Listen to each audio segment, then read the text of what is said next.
Welcome to Baatein Live, everyone. For those joining for the first time, Baatein translates to a conversation, and it's the National Institute of Design's unique interactive platform to learn and share. So today we have Tarun Lak with us. So Tarun is an Indian-American animator and illustrator. He was born in Florida and brought up in Chennai, and he studied computer animation at the Ringling College of Art and Design. So he's worked as a character animator on animated commercials and feature-length films by Sony and Pixar, such as Spider-Man Into the Spider-Verse, Onward, Soul, and Luca. And he recently has illustrated his first picture book, which is called The Moon from Dehradun, and it's out later this year. We'll begin with a session.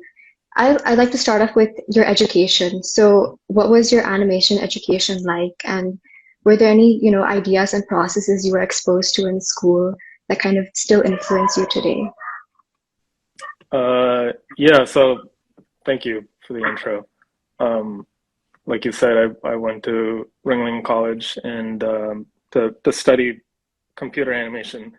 The program is called computer animation, but you do learn everything surrounding animation, I guess, from design to storyboarding and even a little bit of 2D animation. So in terms of what I still have with me from that time, I guess, is just to kind of clearly state what it is you're trying to communicate, which is, I think, a very, very difficult thing to actually properly do, because there's so many ways to show something, but it's what is the best way to like show it and have the audience like understand it, or whoever's watching it, and still have it feel like it came out of you. Like that's I think a difficult thing, but it did also teach me like most of the tools and like all the principles of the craft of animation, like just spacing and timing and basic design concepts and how to kind of structure a story, at least for a short film, and how to take something from concept and your idea to like a final short film. So everything that goes on in between, like we did kind of learn to do. So a lot of that is still with me, but yeah. So we'll take a few steps back. So what really drew you to animation in the first place? And, was there a certain aspect you enjoyed and you thought, I want to do this every day? Yeah, for me it was in high school when I was still in India. I'd seen Toy Story 3 had come out when I was in 11th, I think. And I'd grown up with the first two films. I was really, really young, blown away by what they were doing in the filmmaking and the animation side of it. And I was kind of astonished by what animation could do. Like they're just toys, but they seem alive. But they're not even actually toys. They're just computer data. And they make you like fall for these characters and care about them. And they're about, spoiler alert, they're about to die in the end, but they're toys. They can't really die. And again, it's animation, so none of this exists, but they really do make you care, which I was blown away by, and I felt like shit. I want to do this. And specifically for me, how things through movement kind of came alive, that kind of attracted me to it. There's a scene in in the uh, they're all about to die. That scene, the incinerator scene, Yeah. and all you're really seeing is like what's going on in their eyes, and like there's hardly any dialogue, and it's just all through body language and movement that they're like they know this is the end, and they're bracing themselves, and they're holding each other to go to the end together. Um, and that level of sophistication was like so well done in like a simple way. I didn't grasp just how well done it was at the time. I was just astonished by everything. But um, I think the movement, what you could do with movement, um, is what attracted me to animation. So that's why I wanted to become an animator specifically. Um, Yeah. yeah, Yeah. I think a lot of people were really impacted by that film. It was really special. yeah, So, yeah, you've lived both in India and the US. So, how do you think, being exposed to these different cultures kind of affects your worldview and subsequently the art that you make? yeah. That's an interesting question because I think I'm still a little confused because of that mixed upbringing Mm, a little bit. I mean, I loved it. I love I love being in both places, but they're so different in some ways that uh, I don't know if I. It's hard to fully identify being from one place or the other because I feel like uh, these aspects of me feel I think fairly Indian, and mhm. I don't identify with the American style as much. But then on other stuff, I'm like I feel more American than I do Indian at certain times. So um, in that way, it's a little confusing. But I maybe that's good. I don't know. Um, in terms of how it affected my worldview, I think it's just like being exposed to different kinds of people in both places, like the diversity of India, like especially in high school, I think there were almost all kinds of Indians who were in my school, which wasn't the case in my younger years. So just getting exposed to that, and then coming to the U.S. and being exposed to like not only Americans but people from other countries too. Um, I think I just like gained a broader understanding of people a little bit, um, and to not have as many like stereotypical ideas of who people are based on what background they're from. Um, yeah, so I guess a little more understanding. Um, I don't know how that directly impacts my work or not. Um, so that's a hard question to Yeah, it answer. it is a lot. A lot of variables come into something like Yeah, like it's hard to tell what actually this. seeps into your work sometimes and what doesn't, or it's just hard to tease it all out. And I don't know that it does matter in my work. I honestly don't. But um, yeah, So, um, about your Sony and Pixar feature-length films, so what was the process of applying to these jobs like? So, what exactly did they look for in their animators? yeah. Well, at both places, and this is just in general for feature animation, pretty much anywhere.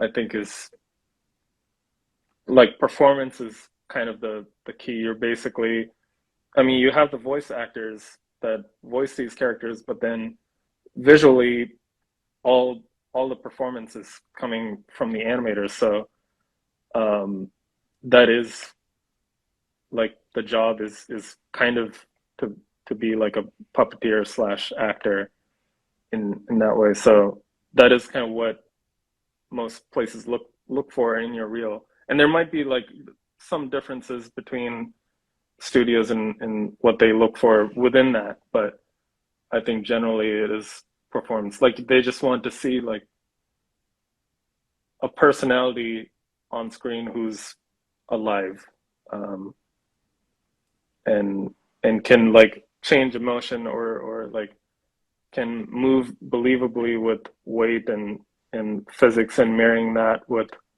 acting in a scene, um, and just kind of feel alive. So I think that's generally what they look for. And some studios have some specifics within that. I think some tendencies, I would say, yeah, like some places might like to see a broad range of style. Like, can you handle like uh, really cartoony push stuff, or and really simple, or really like subtle stuff, and slightly more naturalistic, um, within like performance. So um, and some places like, I guess, more funny stuff, or that also depends on the animators who are applying and what project they're specifically hiring for. Like if maybe they have they're trying to make a really funny, goofy movie. I don't know. So they might like to see uh, a little more comedy in your reel. Like if you can handle comedy well, and if you're applying for something like that with a reel full of like creature animation, I don't know that totally matches for the project. So um, it does kind of depend on a lot of factors. But what I had was mostly like bipedal characters um, in performance. So Mhm. So, how did you like end up there? So after college, exactly how did your journey pan out? oh yeah. So after college, well, while I was still in college, I did an internship at Leica, the stop motion house. I didn't do any stop motion, but I did do some like CG crowds work. Like a lot of their crowds, crowds is difficult to do in general, and especially in stop motion, it would have been difficult. So they do it with CG. So I helped out on that while I was there, and then I finished college, and then um, I got a job doing commercial animation at this commercial house called PsyOp in LA.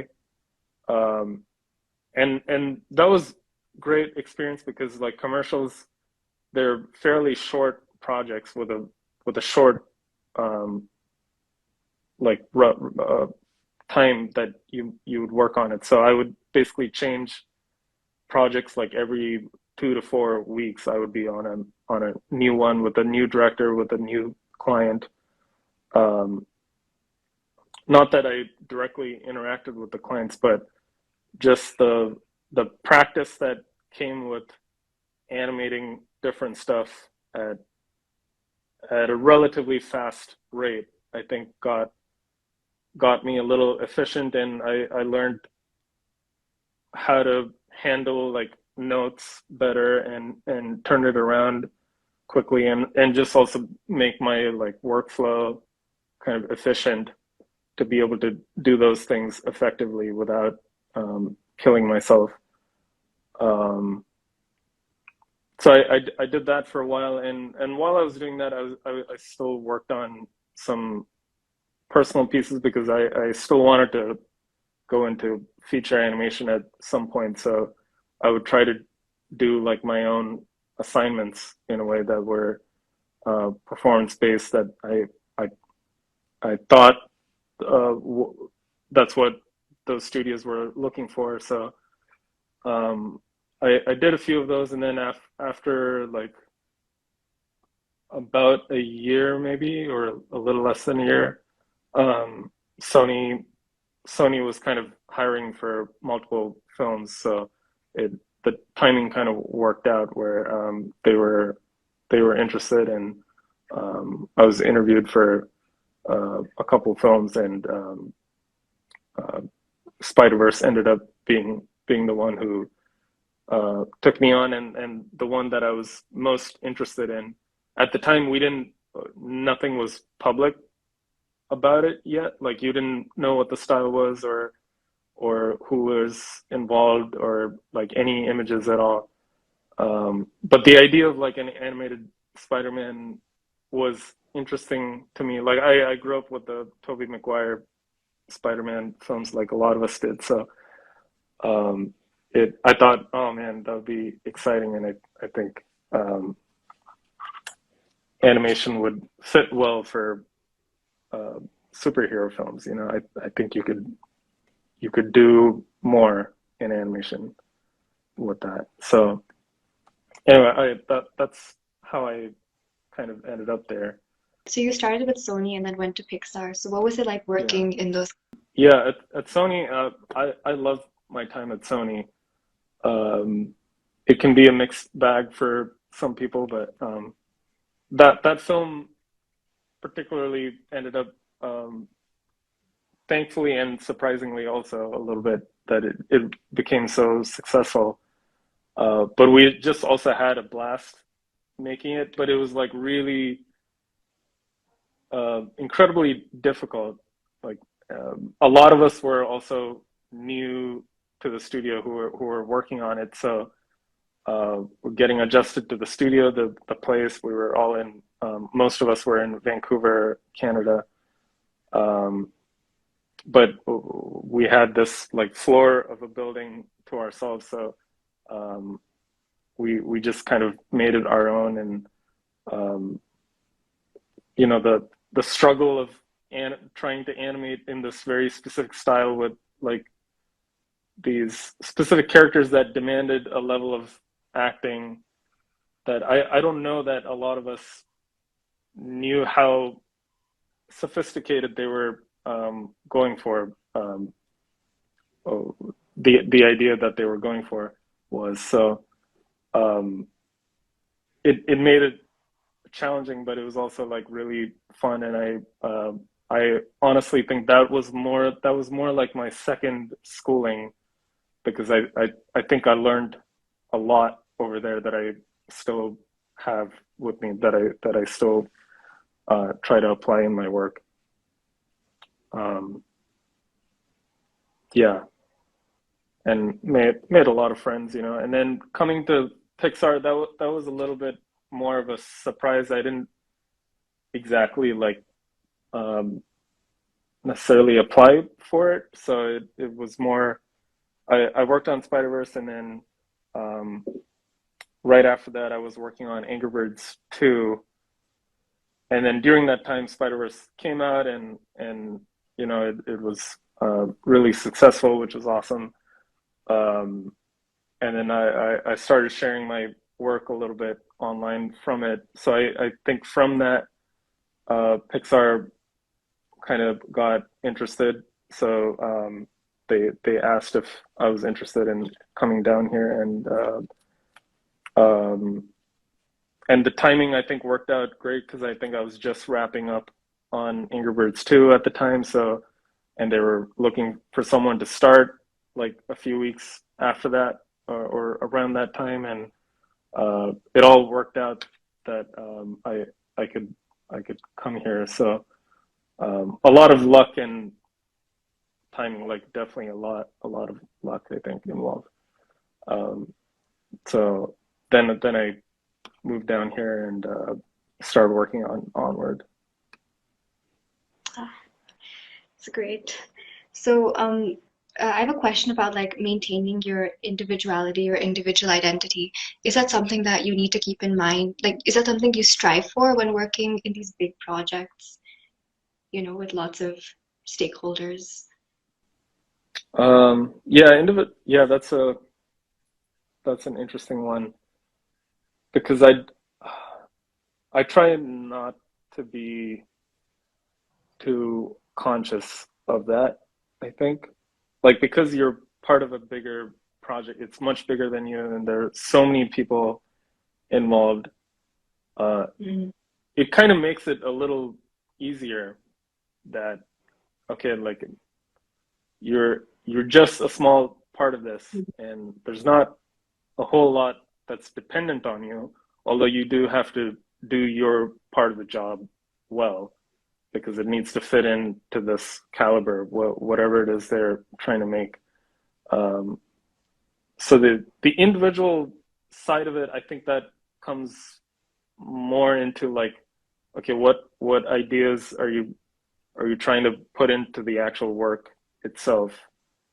And even then, like I think the individuality comes more from your sensibilities and like what you've observed just in life in general and trying to put a little bit of that into your work, but also like your maybe your process. Um, That's interesting, the last bit you told us. I think that's very applicable to all sorts of like creative disciplines. yeah, totally. Hmm.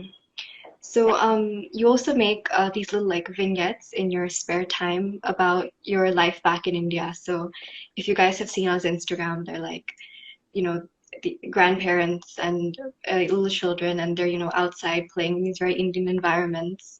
And it deals with themes like, nostalgia, humanity, and all these like little simple things. So, what do you want to tell with these stories? Like, what do you want people to feel? Well, thank you, first of all. I don't really make a lot. There was a period of time where I was making them and then I just kind of stopped. So I just kind of wanted for some reason to try and put things that I had seen and observed and that were kind of like soaked in my memory a little bit and just trying to bring that out in some form, uh, like in an appreciative form. Like I wanted to appreciate those things. So I'm glad it like a lot of people could recognize those moments from their own observations too. That I think that means the world to me. Yeah, no, it totally did work. Like, it just, you could just like feel the, warmth and those like rose tinted lenses right from the pictures. I absolutely love Oh, them. awesome! Thank you. So, you also have a book coming out, so The Moon from Dehradun.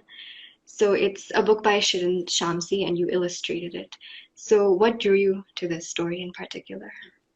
This one in particular because it's set in the partition of India and Pakistan, you know, in that time, and it's based on the author's mother's experience. So like she at the time lived through the partition, and she was a little girl at the time, and she had to move from Dehradun to Pakistan, Lahore.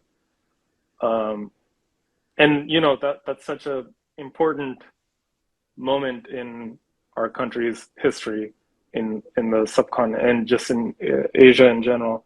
A lot of hate and violence and um, killing going on during that time. So I I was interested in that subject matter. I think it was interesting to make a picture book for young kids dealing with that kind of heavy subject matter. I don't think I'd seen that before, and I love that it was based on a real life story. So and it felt real when I read the manuscript. So I was like, yeah, this would be awesome. Like I'm a little scared of doing this because of the subject matter, but I don't know that I would ever get to do something like this again. So I think I have to do it. Um, Yeah, and it's also, yeah, I mean, it's set in the backdrop of like a heavy subject matter, but it is about a little more about an intimate story just surrounding this little girl. Like the girl, her name is Azra. Um, you know, she's like 8 years old maybe, and she at that age you don't really grasp much of what's going on in the world. So it kind of becomes about like like her point of view of like how she's experiencing this. So and emotionally what she is kind of going through in the moment. So I really like those layers that the author was playing with. Um, so yeah, and I thought it would be like interesting to also visually depict that time, and some of those images I'd seen a ton of pictures from the partition, and they're just like they're so intense. And um, how would you draw that without making it too depressing, but it should still be a little depressing. Like you do need to feel what it was like at that time. Um, so I thought it was like a really interesting challenge, and something that I feel like I could be proud of um, to be involved with. So Coming to the next question, you said that versatility is your strong suit. How does one develop, all these different styles and methods of animation storytelling? uh, well, I always drew growing up, so I think drawing was always a part of me that way. And in art school, when I went to Ringling, everything was drawing based in terms of the foundation. So I got better at drawing there, and you did like academically kind of learn um, how to draw, and then try to apply those concepts into your CG work. So um, because I had to learn to draw, I think that skill like had to naturally evolve so that it could help my CG skills. And Yeah. then I, but then the nice byproduct of that is like I could also do 2D stuff if I wanted to. I don't think I'm nearly as good as 2D as I am in 3D, just in terms of versatility. Like I think I can handle more different kinds of CG, like in terms of style or studios or directors. But in 2D, I don't know that I can handle that. My drawing has a certain limit where I'm comfortable drawing stuff in my own way, but as soon as I have to kind of adhere to model sheets from a different designer, I don't think I could. I I haven't developed that skill. So, who are your influences? So, both in the field of animation and outside, what do you like to consume? Um, in terms of animation now, I don't. Yeah, that's hard because once you work in animation for a while, um, I think you start to want to branch out of animation only because if you keep getting inspired by the same stuff, um, there's a limit to what you're gonna encounter in a way. So you kind of have to look outside for influences a bit. I did go through a while back. I didn't grow up with Miyazaki movies or Ghibli movies in general. I was kind of introduced to them fairly late, um, but more recent, I guess, like a couple years ago, I started to like fully appreciate what um, Ghibli does, and then I went through a big Ghibli phase around then. So that became like a huge influence because it's so the way they think is like so different from the way Western animators think, and just the filmmaking philosophies involved. Um, so I was really drawn to that. Like it was like how do I try to challenge myself to think in a different way? And as I was watching their stuff, like man, they're doing stuff that I feel like we aren't allowed to do sometimes, or we're not supposed to do, but they do it and it works so well. And I don't know how to do that, and it's hard to grasp sometimes. So that was really cool. But outside of animation, I think just films and in general from live action. Like more recently, I'd watched again. I was kind of late to this, but Bicycle Thieves from Italy. So I try to educate myself by watching just good films in general, and get exposed to like different filmmakers' points of view. Uh, and outside of film, I think maybe books and just art in general. Like more recently, again, I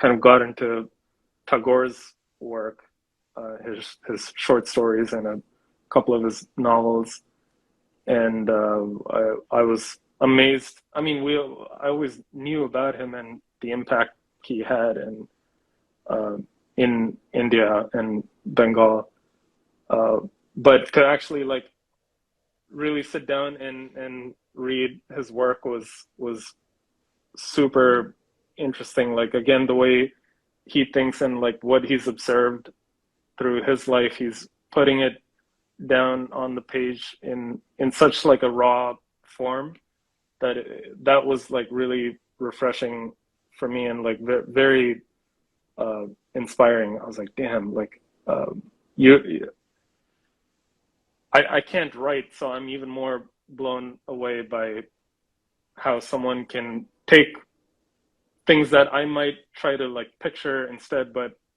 he puts it down in words. So um, that was pretty inspiring, I think.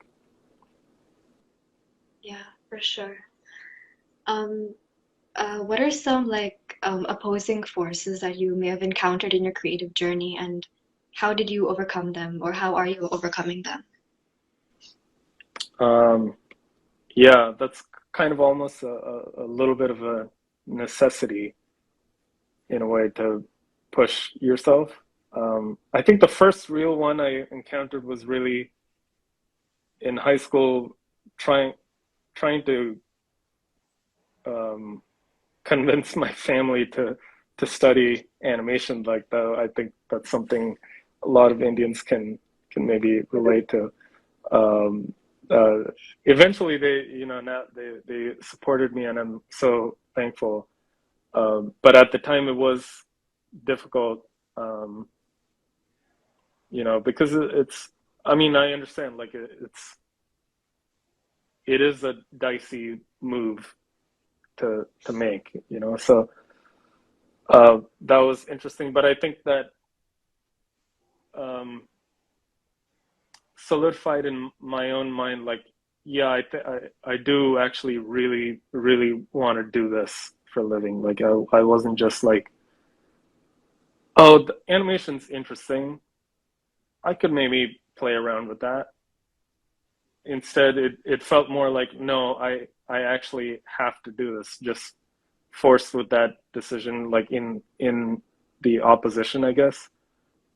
So I think that was like the first thing, and then maybe in college it was literally just the sheer amount of stuff we had to learn was just mind-boggling. Like I lost so much sleep in college because we had so many assignments, and I also like didn't know how to efficiently do the work. Like we were also learning the craft, right? So it I was having trouble with certain things. Like this is getting into really nitty gritty stuff, but um, in CG animation, there's like the blocking stage and the more final, I guess, polished stage. But in between that, when you're going from blocking, which oftentimes can be like stepped blocking, where it's very like pose to pose, and you're switching between held poses.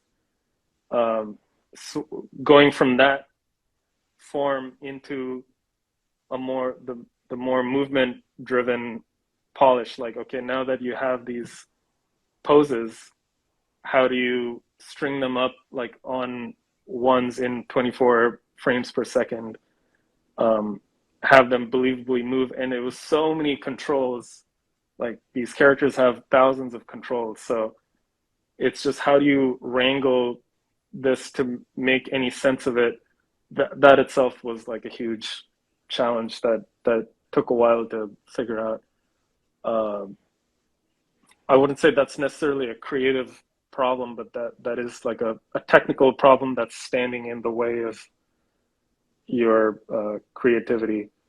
Um, but also, I guess, understanding what makes good animation, or what makes animation work, because it's very easy to just like, okay, like, draw a few drawings in succession, and then you flip it, and then there you go, you have animation. So it is very simple in that way, but then, okay, how do you take it a step further? At least as character animators, you do have to think about character and how they're behaving, and there are just so many things involved. Like, okay, you have human behavior, and then you have drawing and design concepts and filmmaking concepts and acting theory and body mechanics. Like, who thinks about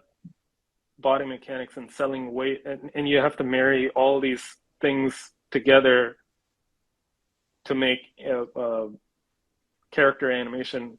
It's actually like a lot. So it takes a while just to understand any one of those concepts independently, and then you have to think of it together and how it can complement each other. Um, Now I'm way more comfortable with it, but in school you're learning that and all the tools like Maya and Photoshop, and you have all these classes. You're learning story, design, animation, rigging, modeling. There are just so many things going on, so it's hard to even like have the space in your mind to take a while to just understand one thing. Um, so I was even hardly even thinking in a creative way, I guess, because I was just in the face of so many obstacles that I had to just learn to grasp. So that was one, I guess. And then much later, I think, once I got to Pixar, I was finally like comfortable in animating, at least to a certain degree, to at least a certain standard that um, I was like, okay, like I I understand this, and I understand how to animate something that can fit into a movie I'm working on at a high caliber studio. So I was happy I was able to achieve that goal. And then, but then it was like, okay, like, what is the next thing in a way? Like, well, like, I feel like that this isn't the end of my learning. It definitely can't be, because like there's when you watch film, there's still so much to learn. I feel like, so that became like a next that I still think I'm in.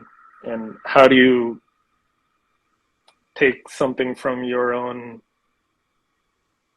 more raw experience and put it down visually in some form and have it actually work in a way where other people see it and understand it. So um, like from a concept to a final image sort of point of view. And how do you, I guess, have your imprint in that it feels like, oh, this is everything about this, I think, comes from me, I think. So I think that became an interesting challenge, and this was like around when the pandemic started. Um, so I went through a phase of like, I don't know what to do or how to tackle this problem in a way, and then that's when I started to do the vignettes based on India, and I felt like I hit something there. Like I was amazed by the response online from it. So I feel like I hit something, and now I think I need to just kind of flesh that out more just for myself. I don't know what form that's going to take, but and still at work on the professional front, I think it's still the even there the learning never really ends. Like with each film comes a different set of challenges that are different from other films, you know. So and because you're always dealing with new characters, most probably a different director and different sensibilities, uh, and a slightly different filmmaking philosophy that's coming from the director. So there are those challenges that will constantly kind of be there, at least when you're working on other projects. So I think that was that's like the ongoing challenge. I think, which is I think healthy to have. Hmm. Hmm. Necessary. Yeah. Yeah. So a lot of people had questions about, getting into the animation industry. One in particular was like, what should one be passionate about to know that animation is the career for them? I think an interest in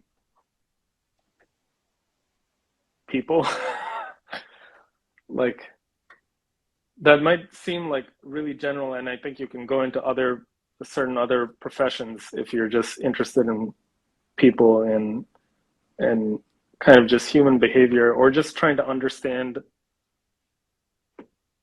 life in a way that sounds really heavy, but um, like any kind of curiosity of the nature of things, I think can lead you to animation and can serve you well when you're in animation, I think, because in the end it's like curiosity and then an understanding, or a curiosity to understand how we are the way we are, or like our behavior, or what people go through, like struggles or successes, and trying to decipher some of that, but also put that experience into another form, such as an animated film, and then kind of bring that to the screen and have that resonate with an audience. Like that's, I guess, an interest in that, which sounds broad, but in the end, I think that's really what it is. It's very simple and broad. Another question a lot of people had were, do you have any like tips for portfolio preparation? What kind of pieces should you include? Well, I think that depends on where you're applying or what kind of jobs you're applying for. Like I can really only speak for character animation at Western feature film Yeah. places. So which is a little bit of a niche. It is like a popular niche. So I guess like I was saying before, like um, performance based animation, like you're animating characters that should feel alive and that they should have like a distinct personality and behavior to them, and what would happen if they interacted with someone else in their world, like seeing that kind of unfold and feel believable to someone looking at it. I with which takes the understanding of like a lot of the principles, the principles of animation and design and weight and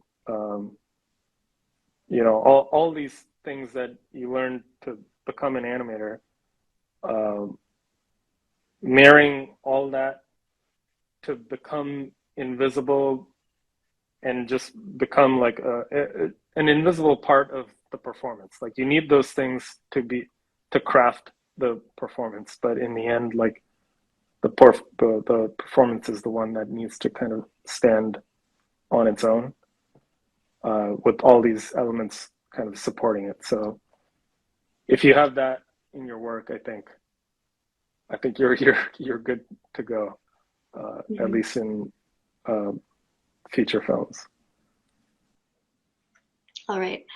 And in terms of, the future of animation, so we saw like 2D animation with Spider-Verse and stuff, but where else do you see any other like kind of threads that places are going, and how can one always be ready for these changes? Yeah, I don't. Yeah, it's that stuff is difficult to predict. I think at the core, it's always kind of going to remain the same. Like you're animating characters, and you're telling stories with characters that you're kind of making up in a way. So I don't know that core is really going to change. I think the change is coming more from like the medium of like, okay, you have CG and then you have 2D stop motion, and now you're starting to see a lot of like blending of each other, like borrowing the look of 2D for CG.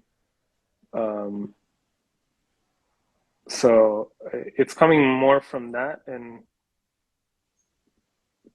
I don't know that there's a way to predict that, but I think you're also starting to see a trend of more personal stories becoming animated film, like big animated features. So, and having the filmmakers stamp more clearly and visually imprinted in them.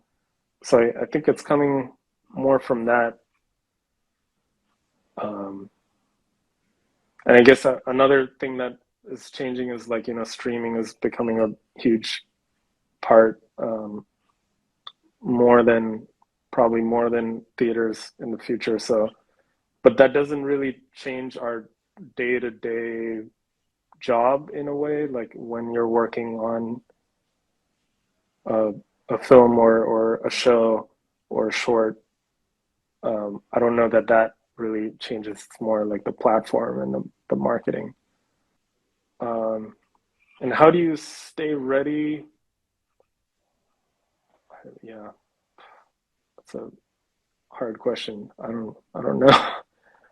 I think so, yeah, but being versatile a little bit would help for sure in whatever discipline you choose to do within animation. Yeah, that's a vague answer, but Yeah, that's how it is though. I mean, yeah. yeah. Okay, I have a bit of a fun question. So, if you could be one character that you designed or worked on, who would it be? Oh, well, I haven't really designed any characters other than like I guess the book and the characters from the vignettes.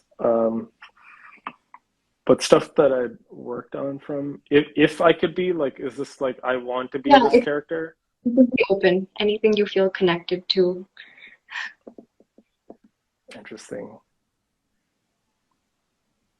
I really liked Fat Peter Parker from Spider-Verse. Like he felt relatable. Not that I was a Spider-Man in my youth or anything, but it was more like he's a rundown guy who he's been beaten up after a few life experiences, and he's a little grumpy and um, little low on energy, and I don't know. There was something funny about him, um, but he still understands his responsibility in a way. So yeah, um, I don't necessarily want to be this character, but I enjoyed animating him. Ercole from Luca, the villain. He Yeah. was really fun. He's just a despicable human being. I don't want to be him, but it'd be interesting to be in his shoes for a day. I think just to feel what it is he's feeling. Like, how do you be despicable to people? That's a sick thought, really. But it could be interesting. I don't know.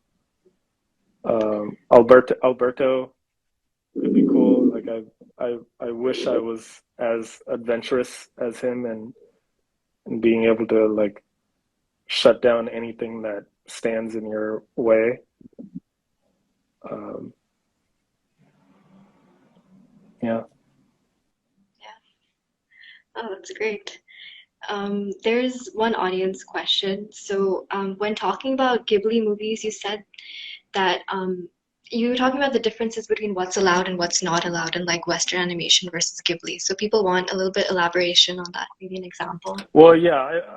I don't know if it's like necessarily not allowed, but it's just like you don't really see that happen in Western animation. But that's more because of the different ways um, the the two countries have evolved like through time. There's so much different history involved in each country that manifests itself in their philosophies of like the people who live there. So I think it stems more from that. I don't know that you can definitely be influenced by one or the other and try to put that in your work. But I think it's more like when I watch Ghibli movies, I see a little more of a raw and slightly more unclear representation of a character's journey, Mhm. um, and you don't really know how it's going to play out for them, and that's kind of how life is sometimes. Like you don't. There's so much uncertainty in what in your future that somehow they've been able to, in their filmmaking, you know, show that. Like how did things unfold in a not in a somewhat unexpected way, but then in the end you still kind of learn the thing that you were supposed to learn, but you would have never known that unless you went on that journey in a way, um, or get influenced by those people. So it's a little bit, it's kind of like it feels a little meandering in that, like, oh, it's going here and they're meeting this weird dude, okay, and then they go through this. Like, I have no idea what this means, but okay, that makes the character feel this way, and then they start to change in a slightly more unexpected way, but it feels satisfying in the end somehow. So, whereas I think in Western animation, there's a little bit more uh, form, I guess, to the structure of how they structure a story, and like it's almost like a little bit of a backward approach. Like, okay, like you have a story where you want to tell how the character learns to be selfless, say, and then okay, so that's your ending. is like you want your character to be selfless. So the direct opposite of that to make for like an interesting drama would be to start him or her from the opposite place, which is being selfish. So like I guess Toy Story would be an example. So you flip your ending, and then you give it kind of like these 10 poles of like, okay, like this is the point where Woody's worldview gets disrupted, and his selfishness that has served him well through this time suddenly, is being threatened, and because of Buzz coming into the picture. So then you see, okay, this is where he's challenged, and then it goes to like, what is he going to do about it? Then you have like the moment where he pushes him off the window, and like, okay, now his like selfishness has gone too far that like the other toys hate him, and then it's like, okay, now he has to win back them, so he needs to go get Buzz. So he goes to get Buzz, and through that time they form a friendship just because of what they have to go through, and then by the end, they're kind of faced with a decision that makes them choose selflessness over selfishness, and then boom, you have your ending. So they're these more structured tentpoles in a way, and then you kind of weave your story through that in an as organic way as possible.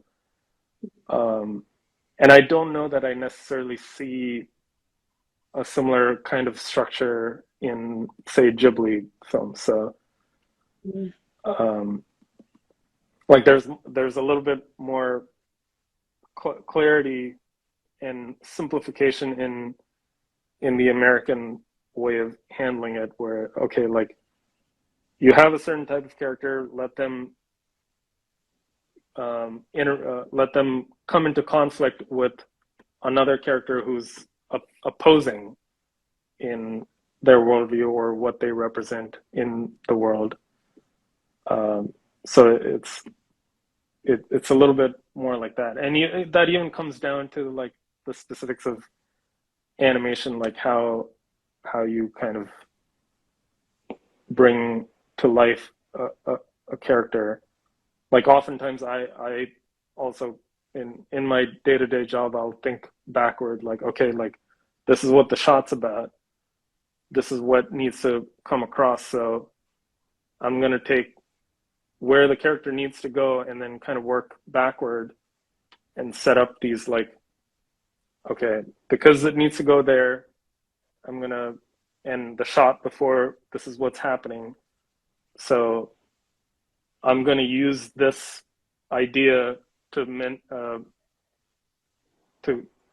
get that change to happen, so it can go from point A to point B, and I'm going to try and bring them to life to make them feel like believably going from this with this idea that I've come up with into the following scene. So. And I don't know if that's how the Japanese animators think. I don't know. I think it feels like they almost kind of straight ahead it in a way. I don't know that that's true, but it always feels like, it feels a little bit more raw, which is cool. And I don't know if one is better than the other. It's just I just like seeing the difference and trying to learn from both. So Okay. hopefully that answers it. I don't know. That was interesting. Yeah, we've kind of this is the end of the live, I guess. Thanks to everyone for tuning in. I hope you got something out of our little chat. And thank you, Tarun, for, taking time out of your day to do this with us. It's been really great. Yeah. Learned This a is lot. awesome. Just Thank you. Yeah, we're excited Well, to see you I'm again. glad you think so. Yeah, yeah. Yeah. Thank you, and thanks everyone for joining in. Um, Hmm. Hmm. Bye. We'll see awesome. you Thank soon. you. Yeah. Yeah, we'll await your newer work. Okay. Thank you. All right. See ya.